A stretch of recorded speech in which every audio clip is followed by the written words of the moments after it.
یا داسې ګناه شته چې د الله تعالی رحمت یې د بیرته ستنېدو لاره بنده کړې وي؟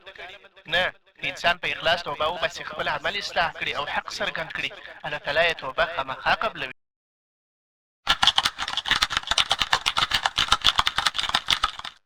بسم الله الرحمن الرحیم. د سورة البقره 140 نمبر آیات کې الله تعالی داسې فرمایي: الا الذين تابوا واصلحوا وبينوا فاولئك اتوب عليهم وانا التواب الرحیم. مګر هغه کسان چې توبه وباسي، خپل عملونه اصلاح کړي او هغه حق څرګند کړي چې پټ کړي یې وي، نو زه د هغوی توبه قبلوم او زه ډېر توبه قبلونکی او ډېر رحم کوونکی ذات یم. د دې آیات په مخکیني آیات کې د هغو کسانو په اړه سخت وعید راغلی چې د الله تعالی نازل کړي حق او څرګندې نشي پټوي. د آیات بیا د توبې دروازه وښیي. که څوک له خپل کار څخه پښیمانه شي، توبه وباسي، خپل عمل اصلاح کړي او پټ شوی حق خلکو ته واضح کړي، نو د الله تعالی د رحمت څخه نه دی محروم. الله تعالی انسان ته یوازې د ګناه له امله د هلاکت حکم نه کوي، بلکې د بیرته راګرځېدو لاره هم ورته پرانیزي. په دې آیات کې د رښتینې توبې درې مهمې نښې بیان شوي دي. اول، توبه وباسئ، له ګناه څخه پښیماني او الله ته بیرته ستنېدل دي. دوهم، اصلاح وکړئ، خپل خراب عملونه بدل کړئ او نیک کارونه پیل کړئ. دریم، حق څرګند کړي، که یې کوم حق پټ کړی وي هغه خلکو ته خامخا واضح کړي. بیا الله تعالی فرمایي: وانا التواب الرحیم، یعنی الله ډېر توبه قبلونکی او ډېر رحم کوونکی ذات دی. د الله تعالی د رحمت دروازه تل خلاصه ده. رښتینې توبه یوازې په خبرو نه، بلکې په عمل کې په اصلاح کولو هم وي. که چا پر خلکو کوم حق پټ کړی وي، باید هغه حق خامخا څرګند کړي. هېڅوک باید د الله له رحمته نا امیده نه شي. توبه انسان له ګناه څخه د نیکي او اصلاح پر لور بیایي. الله تعالی د خپلو بندګانو توبه خامخا قبلوي. ګرانه مسلمانه وروره، د دې آیات تر ټولو ښکلی پیغام دا دی چې د الله تعالی د رحمت دروازه هېڅکله مه بندوئ.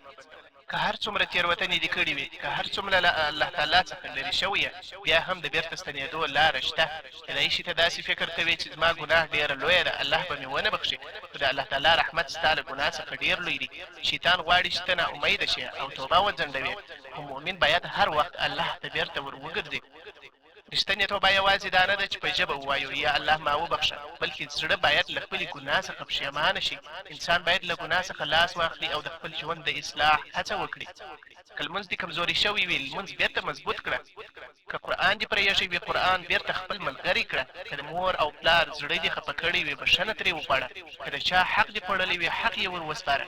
که چاته دې بد ویلي وي، د زړه له اخلاصه ترې معذرت وغواړه. که کوم حرام کار ته نږدې شوی یې، له هغه څخه ځان لرې کړه.